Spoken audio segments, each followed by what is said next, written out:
2-0. Not many people probably predicted this is how this Australian Open final would end, but if you bet against Rafa Nadal, you do so at your own peril. Number 21 comes in unlikely fashion, his second Australian Open title 13 years after his first. Brett Haber, Paul Annacone back in our Tennis Channel studios. So let's see, 2-0, 3-2 down in the third, facing Love 40 to go 4-2 down. Had him right where he wanted him. Right? I'll tell you what, I always say never count great out, but I was one of the guys today going, even Rafa, is he coming back from this? It was incredible, the level of resilience, the amount of thinking that man did to try to figure out how to make Medvedev uncomfortable. He's so awkward to play, and Nadal is a rare breed, and today, once again, he showed us just how rare. Especially because for the first 2 hours, it was Medvedev making Rafa uncomfortable. We saw no signs that this comeback was in the offing. Let's show you how it unfolded on Rod Laver Arena with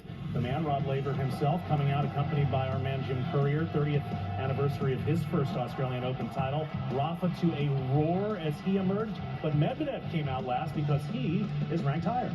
He sure did, and we knew the crowd was going to be with Rafa all along. Beginning of the match, we could see early on, Medvedev was the one that was controlling the tempo, even with a couple little flicks. This was a very awkward and bizarre game.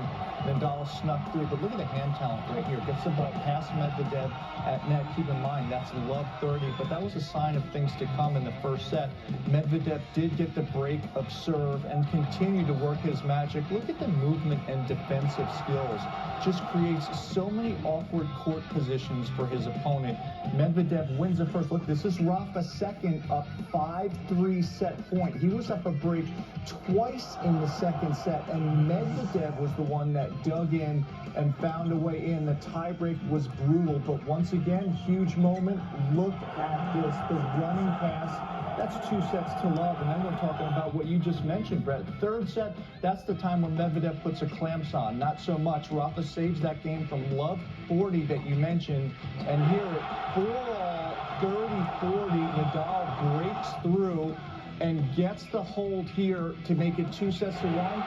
And it was an eruption in Rod Laver Arena. People were getting into it. The crowd was so excited. And fourth set, more great tennis to come. Lots of drop shots.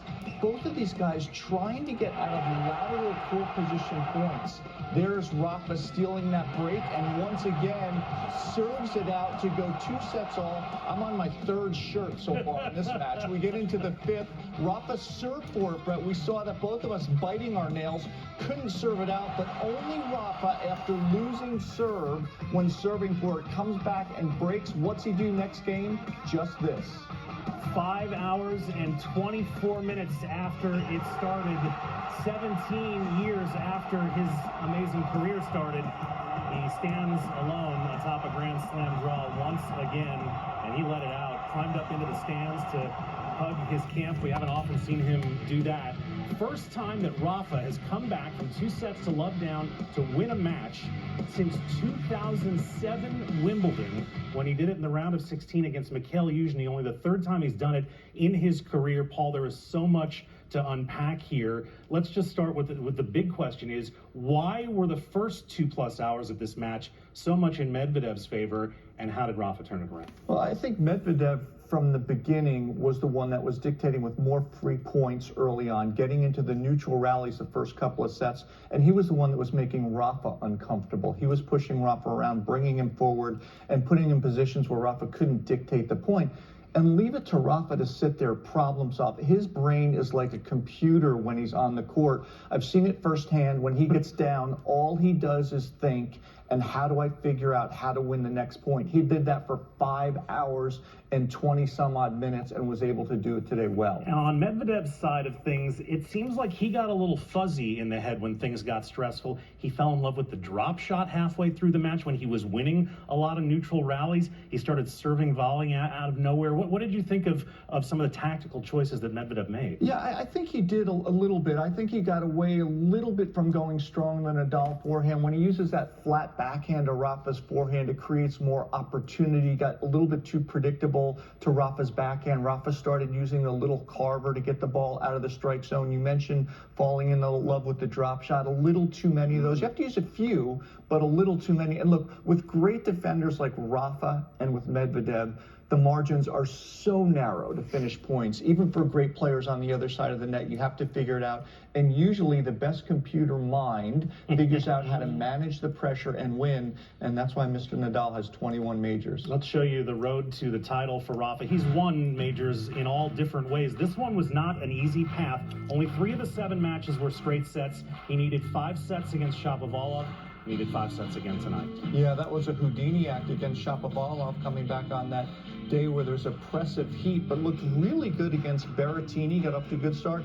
And today, Brett, I've got to tell you, I never put it past greats to win, but after those first 2 sets, I was scratching my head a little bit. Yeah, I know you were, but Rafa never ceases to amaze us. And yes, by the way, after 5 hours and 24 minutes, they did bring out a chair for Rafa during the ceremony, as they did in, what was it, 2012, when he and Djokovic went 5 hours and 40 minutes. Rafa needed a seat again during the ceremony. Who could blame him?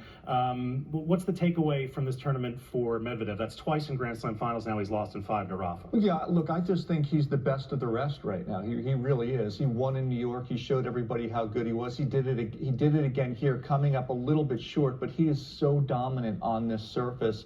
I think he's the best of the other big 3. Look, Zverev's plays in big tennis, hasn't won a major yet. Team's won 1, but he's been out. But Medvedev's the man to beat other than the legends right now. Hey, Paul, we have an update to Tennis Channel's most famous full-screen graphic. You ready? Let's see it. Bring it on, you guys. After a couple of years, well, a little while anyway, tied at 20-20-20, he's never led, right?